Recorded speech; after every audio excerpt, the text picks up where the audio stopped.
where's Tennessee's post game right now? Brought to you by Four Downs. Give me an brought to you by our friends. Who is it brought to you by? Brought to you by our friends at Double D Piping.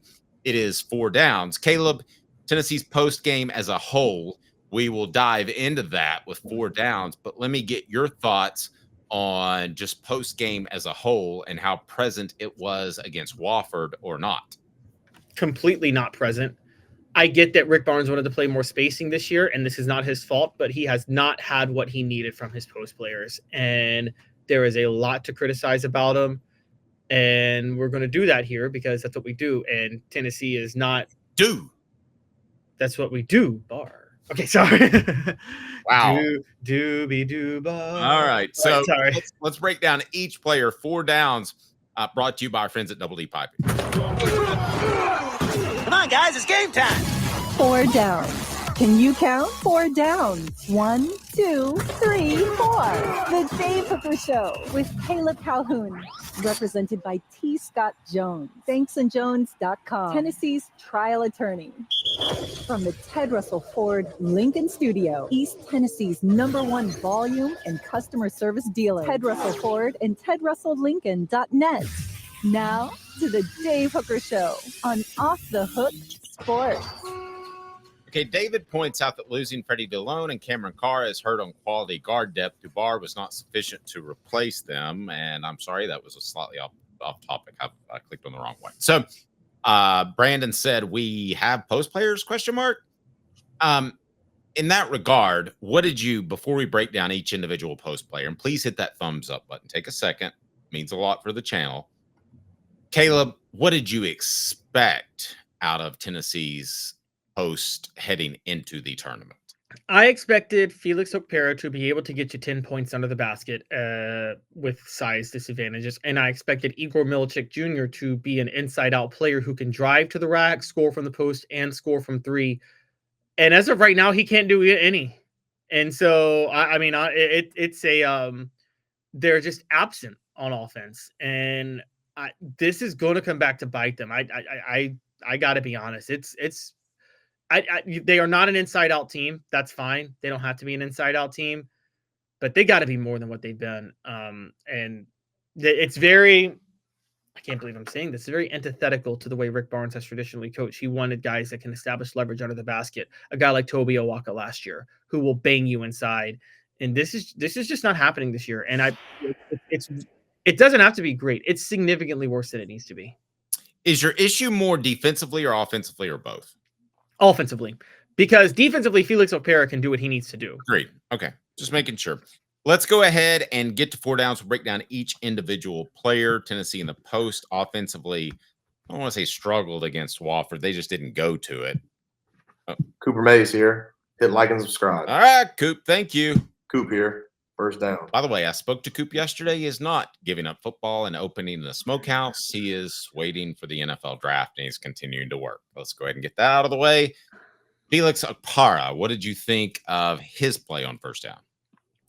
I thought, again, great defensively. He took Kyler Filowich out of the game. He was the one player who did his job on defense.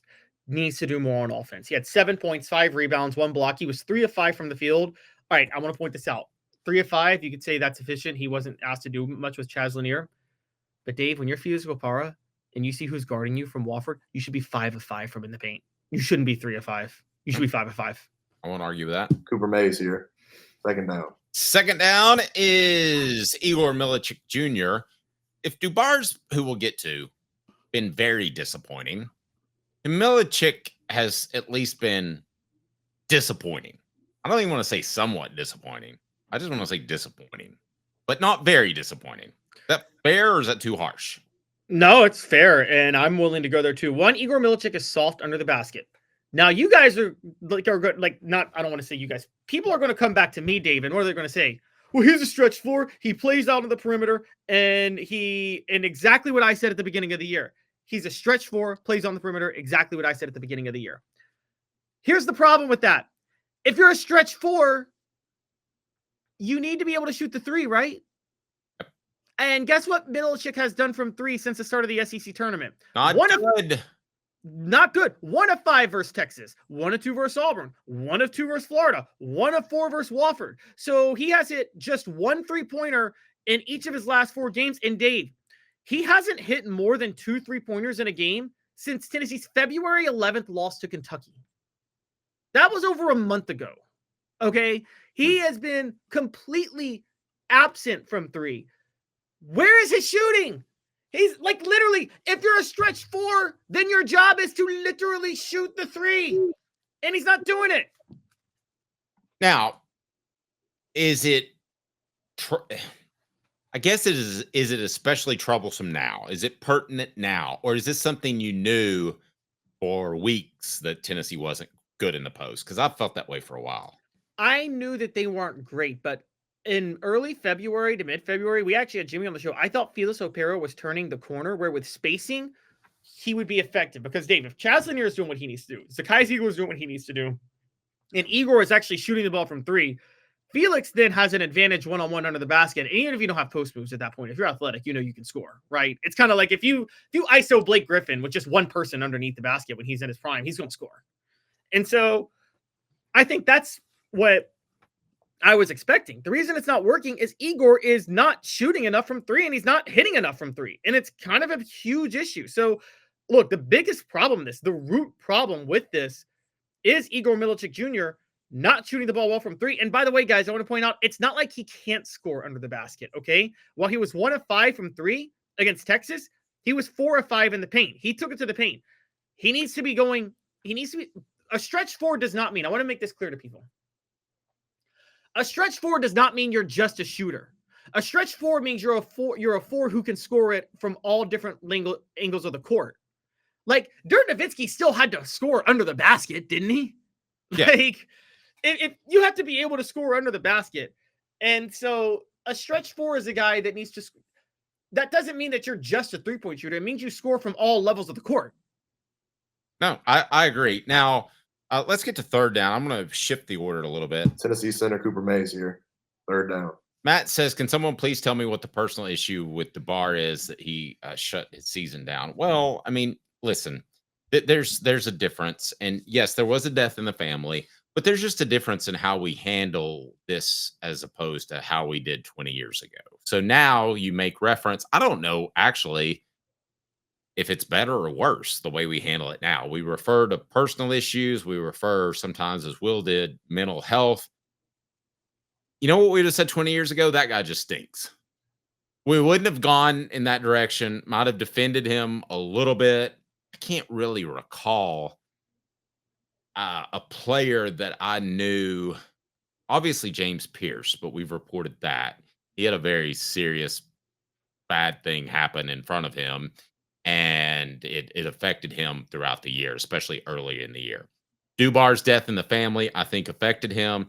Listen, when bad stuff happens, people can go off the rails sometimes mentally a little bit, and they get down or they do dumb things. And I think he got down. I think it's as simple as that, Caleb. I want to make sure that we're not disparaging him in any regard, because I don't think he did anything wrong. I think he's a guy who's dealing with some stuff. No, I agree. And here's the thing. And this is just the nature of being a public figure. And this is one of the things that bothers me with athletes sometimes. You accept it when you're a public figure. And I'm not here to pile on Darlington Dubar, but I do have to point this out. Sometimes it feels like they want to have their cake and eat it too. And here's what I mean by that. If they're dealing with something personal, they'll tell you it's not your business, which that's fine. You're right. It's not my business. That's fine. But it is my business how you play on the court or on the field, because we talk about that. Right. If it's affecting how you play on the court or the field and you don't want me to know about your personal life, then all I can do is talk about how you play on the court. But then you want me to be sympathetic to how you're playing on the court because of this personal issue you're dealing with, but you don't want to share your personal issue. Well, right. I'm sorry, that's not how this works. I mean, that's just not. And Chris Lofton went through a season of that. Yeah, exactly. People questioning him when he knew he had cancer. Right, and he didn't want to share it, and that's fine. That was his prerogative. That's his business. Right. He didn't want to share it.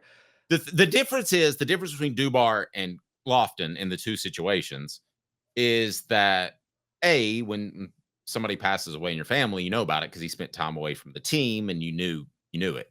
You didn't have to know about Lofton's cancer, Plus, here's the other difference. Lofton had built up so much equity that if he had a flat senior year, and it wasn't awful by any stretch of the He imagination. set the record for 3 points made in a season. Yeah.